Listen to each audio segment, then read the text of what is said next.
Hello, my name is Neil Wilkinson, and during the Falklands I served with the Welsh Guards and was on the Sir Galahad.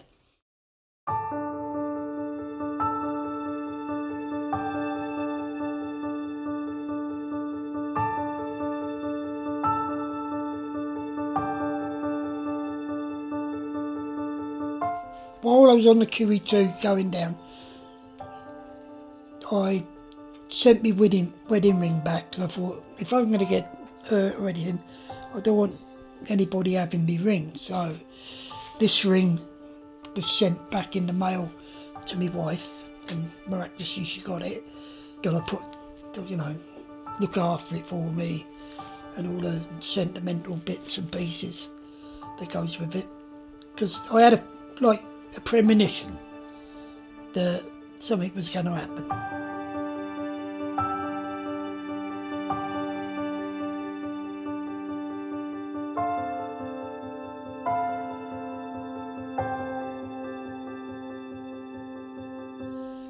Somebody shouted, "Air raid warning red," and I looked up and I saw the silhouette of an aircraft overshoot the hold.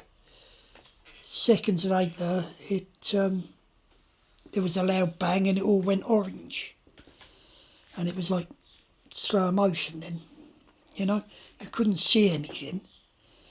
All you could see was orange, but you could hear enough, and I started to hear some pinging where the ammunition was going. So I went to take me webbing off, so that I thought, well, I don't want to be wearing this when it goes off. So as I did that, that's when I realised I'd burnt my hands, because I struggled to get the webbing off. And as I'd done that, I could hear behind me and to the left, somebody was shouting, "Over here." So I crawled along the deck to where I could hear the noise. And there was people in the gangway, the stairway, pulling people up and passing them up to the top deck. So that's what they done basically. They pushed me up onto the top deck, and I can remember it was cold, and I could feel the cold on my face because it was cooling. I was then in a queue to go over the side and down the net. But before they'd done that, they realised I wouldn't be able to hold on. So they then took me up to the front of the ship, where the helicopters were coming in and picking up casualties. I was placed on a pallet and winched up and taken across to Fitzroy.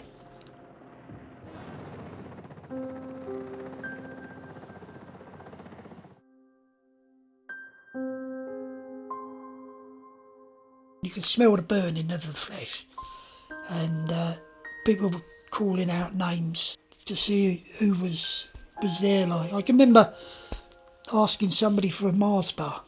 I'll never forget that. First thing I said, "Can I have a Mars bar?" And somebody got one.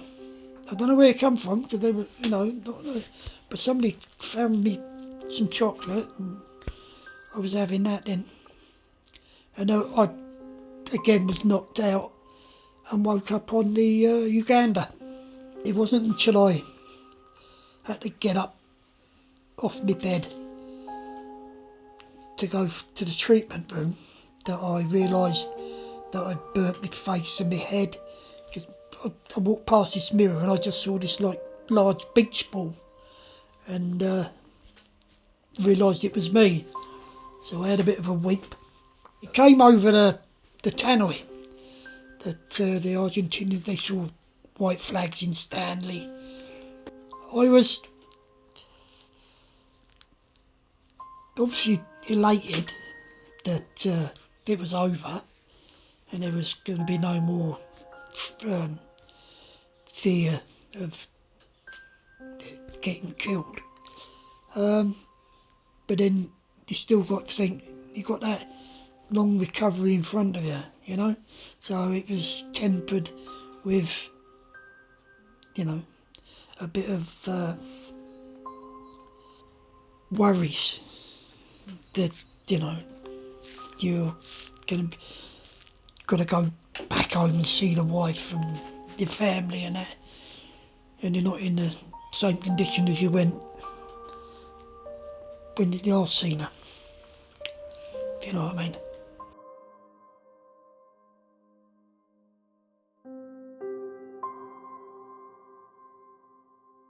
We had to be rushed from the shore, the quay, to the airport where there was an RAF flight waiting to take us home. So the first thing they'd done, they had these old American ambulance cars, like the big old 50s type thing. And they'd shove you in there, light up a cigarette, stick it in your mouth, and then go like hell for leather through the streets. But there was nobody in the back with you to take the cigarette out. So you just sit there watching the cigarette burn down, and then you thought, here we go, another burn. And the top used to drop off onto your skin, like, and yeah. But yeah, that was fun.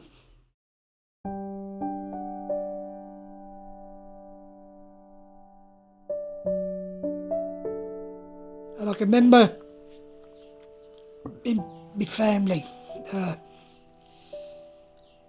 seeing my family first on, and as they walked past me, and they didn't recognise me at the time, so like I called out, and that's when they saw me for the first time.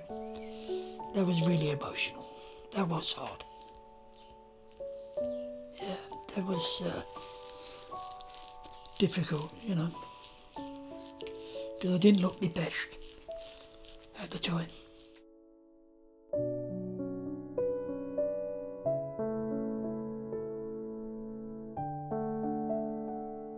I feel that sometimes when you go to these reunions and that,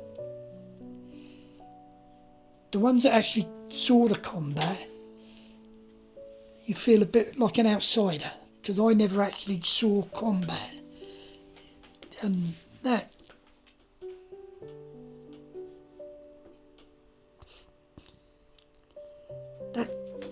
does grip me, you know, and I feel ashamed.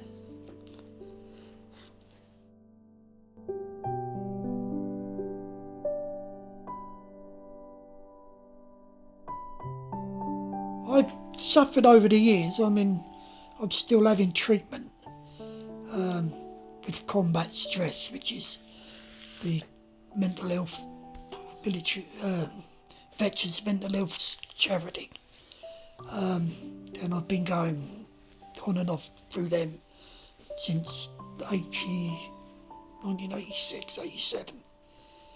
I have good days, I have bad days, but I'm learning. I mean, even after all this time, I'm still learning how to cope with it.